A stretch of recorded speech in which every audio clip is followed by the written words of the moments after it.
Chers amis, quelle étrange nation de football nous sommes. Il y a quelques jours encore, nous regardions la planète football du haut de notre piédestal.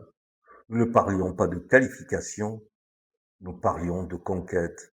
Nous ne rêvions pas des huitièmes de finale, nous visions le trophée. Nous ne discutions pas avec les réalités, nous leur donnions des ordres. Champion du monde, évidemment. Favori, naturellement. Intouchable, presque. Et puis le football est arrivé. Le vrai. Celui qui ne lit ni les déclarations enflammées, ni les commentaires arrogants, ni les prophéties de comptoir. Le football qui ne récompense ni les souvenirs, ni les réputations, mais uniquement la performance du moment. Et soudain, les certitudes se sont évaporées.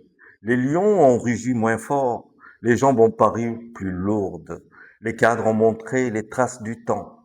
L'intensité s'est dissipée, la fraîcheur s'est envolée, les automatismes se sont embrouillés. Et au milieu de cette tempête, Pap Ciao. Le sélectionneur a ses responsabilités, ses choix, ses paris, ses erreurs, ses convictions parfois déconnectées des évidences du terrain. Mais il serait trop facile de faire de lui l'unique coupable d'un mal qui couvre depuis longtemps. Car ce naufrage ne date pas d'hier.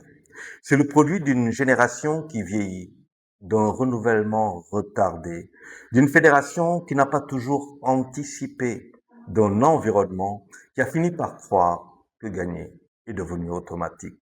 Or, dans le football moderne, rien n'est automatique. L'intensité ne se décrète pas, la vitesse ne s'invente pas, la concentration ne s'achète pas, et les exploits passés ne marquent jamais les buts du présent. Alors, nous voilà aujourd'hui dans une posture presque comique. Hier, nous annoncions le sacre, aujourd'hui, nous calculons. Hier, nous parlions de dominer le monde, aujourd'hui, nous scrutons les résultats des autres.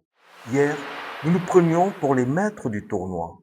Aujourd'hui, nous devenons les plus fervents supporters des scénarios favorables. L'Irak par-ci, une défaite par-là, un nul ailleurs, une différence de but ici, et surtout, beaucoup de prières. Le Sénégal, jadis candidat autoproclamé au trône, est devenu expert en table de calcul et en invocation. Le football est cruel, mais il est aussi un professeur redoutable. Il rappelle aux orgueilleux que l'humilité est une force. Il rappelle aux puissants que les cycles ont une fin. Il rappelle aux vainqueurs que le passé est un musée, pas un terrain de jeu. Peut-être que cette claque est finalement une bénédiction déguisée. Peut-être fallait-il tomber de notre nuage pour retrouver le sol. Peut-être fallait-il cesser de parler de Coupe du Monde pour recommencer à parler de football.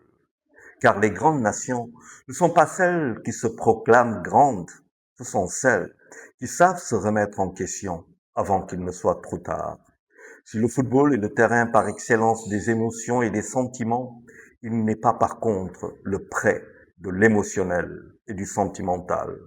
Espérons que la leçon amère ne crispera pas les Ibrahim Mbaye, Bara Sapoko Ndiaye, Hassan Diao, Habib Diarra, Iliman Ndiaye, Antoine Mendy, Mamoudou Sarr, bref, les jeunes contre l'Irak et la pression nationale. En attendant, le Sénégal prie.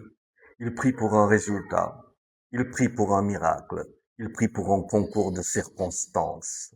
Et c'est peut-être là la plus grande leçon de cette aventure. Dans le football, entre l'arrogance et la prière, il n'y a parfois que 90 minutes. Et ces 90 minutes viennent de nous rappeler que le ballon reste le plus grand démolisseur de certitudes que l'humanité ait jamais inventé. Bonne fête de Tamkharit et bonne chance à nos lions.